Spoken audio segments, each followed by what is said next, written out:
So to introduce the unit, I'm Jordan Shirks with API. I'm here to talk to you a little bit about the channel strip that we've just introduced at this year's AES San Fran 2010. Basically a spin-off of the 7600 that does away with the 4 SINs and the 4 summing buses.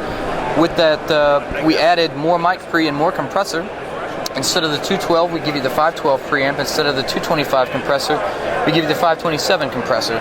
So all of the great features of those units are instilled in this, as well as the 558 classic EQ hasn't changed. So basically you've got 3 inputs for the unit. You've got a microphone input, you've got a 1/4 inch instrument input on the front end of it, and you've got a line level input on the back. So you can simply switch between mic input to instrument input to line input.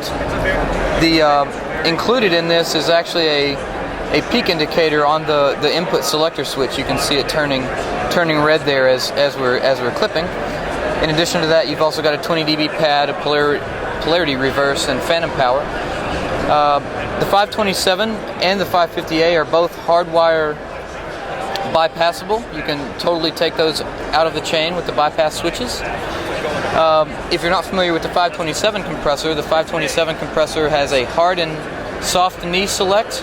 It has our new and old style compression modes, and it also has our patented thrust circuit. You can also rearrange the compressor pre or post EQ with the flick of a switch. Of course, threshold, independent attack and release, and a ratio setting with the 527.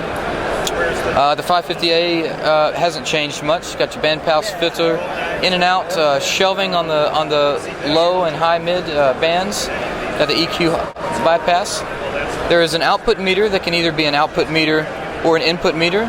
Also, there is a master insert for the unit, as well with a master fader for its output and a mute switch. So that's overall that's all of the functionality of the channel strip.